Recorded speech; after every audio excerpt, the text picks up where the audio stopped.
کہ میں نے تم سے ایک دفعہ ایک گلاس پانی مانگا تھا اور تم نے صاف منع کر دیا تھا. تو اپنے تو موڈ اتنا نازک ہے کہ اگر اولاد پوری زندگی میں ایک بار بھی نافرمانی کر دے تو پھر ہم دوبارہ اس کو اپنی بعض اوقات نگاہوں میں عزت کے مقام پر بٹھانے کے لیے تیار نہیں ہوتے ہیں، حقارت کی نگاہ سے دیکھتے ہیں. اور نبی کریم صلی اللہ علیہ وسلم کا فرمان اتنا معمولی، اتنا حقیر اور اتنا مطلب سطحی قسم کا ہے کہ کرو تو ٹھیک ہے، نہیں کرو تو کوئی بات نہیں. یہ کہتے ہیں جی خوشی کا موقع ہے نا، تھوڑا بہت تو ہوتا ہے، پھر اتار دیں گے. وہ اتارتا کون ہے؟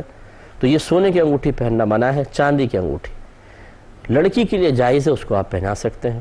تو یہ بہرحال جو شرعی طریقہ ہے اس کے مطابق ہمیں چلنا چاہیے. ضمناً یہ میں نے احکام بھی آپ کی خدمت میں عرض کر دیے. اگلے باب کی طرف آتے ہیں، باب فضل من غدا الی المسجد ومن راحا.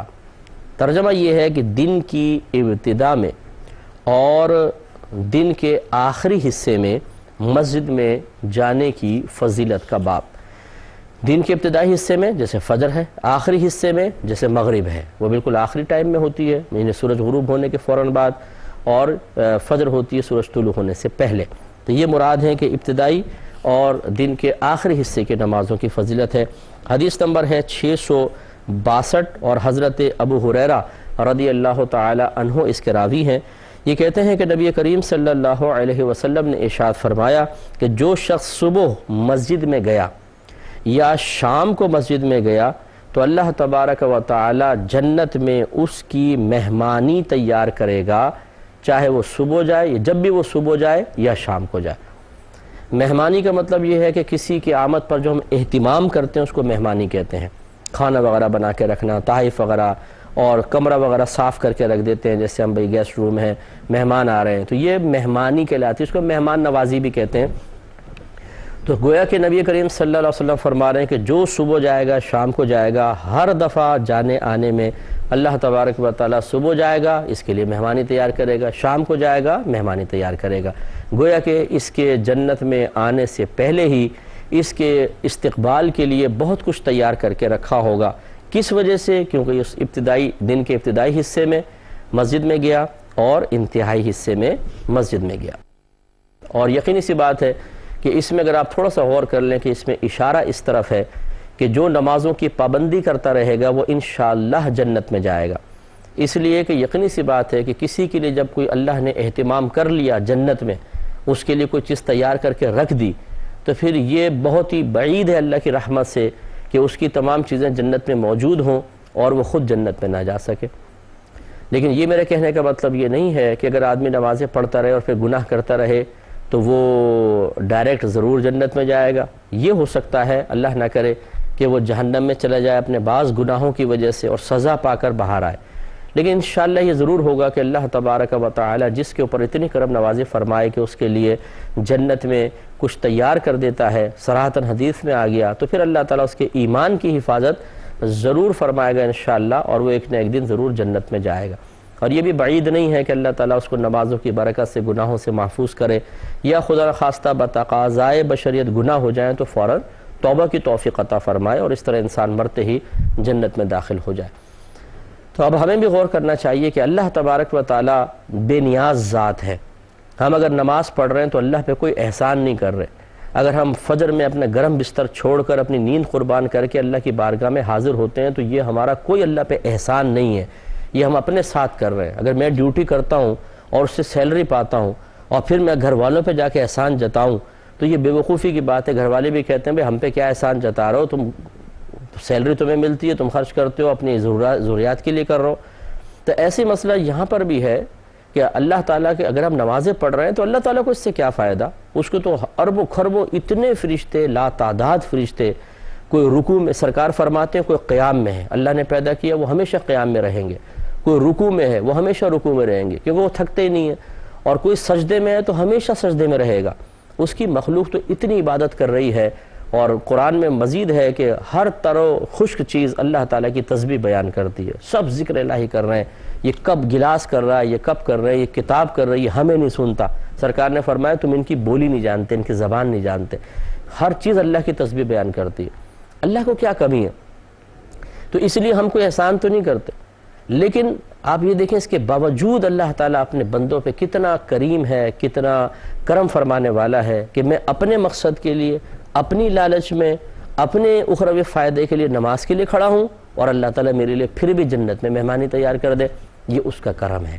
کتنی بڑی بات ہے. اگر ہمیں پتہ چلے کہ جی آپ کو پی ایم ہاؤس میں پرائم منسٹر صاحب نے بلایا ہے اور آپ کے لیے آج بڑے کھانے لگائے گئے ہیں، بس کوئی پسند آ گئی آپ کی ادا، تو آپ خود غور کریں کہ ایسا شخص جو ہے وہ کس قدر اپنے آپ کو خوش قسمت سمجھے گا. اور جب گورنمنٹ کی گاڑیاں اس کے پاس آئیں گی، آگے پیچھے اس کو پولیس موبائلز پروٹوکول دے رہی ہوں گی، اور پھر وہ پی ایم ہاؤس میں جائے اور وہ ٹی وی پہ بھی چل جائے خبر کے اندر، تو پھر اس کے بعد جو وہ گردن اکڑا کے باہر نکلے گا اپنے محلے والوں اور رشتہ داروں کے سامنے، اور پھر اس کی عزت ہوگی کہ یار تم تو یار پرائم منسٹر ہاؤس میں چلے گئے تھے. تو اس کا مطلب یہ ہوا کہ کوئی بڑی شخصیت جو دنیاوی منصب کے لحاظ سے وہ کسی چھوٹے شخص کو عزت دے تو وہ اس کے لیے بڑی فخر کی بات ہے. وہ اس کو ایک اپنا بہت بڑا کارنامہ سمجھتا ہے. وہ اخبارات میں جو پکچرز اس کی آئی ہوں گی وہ اپنے فریم کر کے شاید کمرے میں لگا لے گا تاکہ میری آنے والی نسلیں بھی کہیں کہ دیکھو ہمارے ابا جان پی ایم ہاؤس میں گھس کے مفتہ اڑا رہے تھے، کھانا کھا رہے تھے.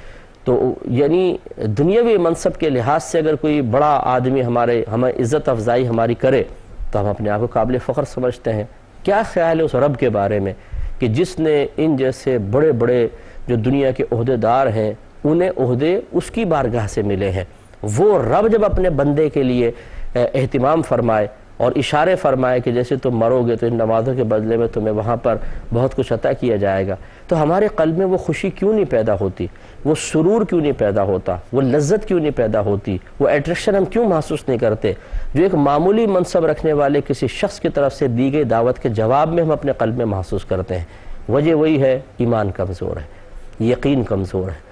ہم ایسے ماحول میں نہیں ہیں کہ جہاں پر تسلسل سے اس قسم کی باتیں سن کر ہمارے عقیدے کو، ہمارے ذہن کو، ہماری طبیعتوں کو شریعت کے موافق اور مضبوط کیا جاتا ہو، اور گندگی، آلائشوں اور نفس و شیطانی اثرات سے اس کو پاک و صاف کیا جاتا ہو.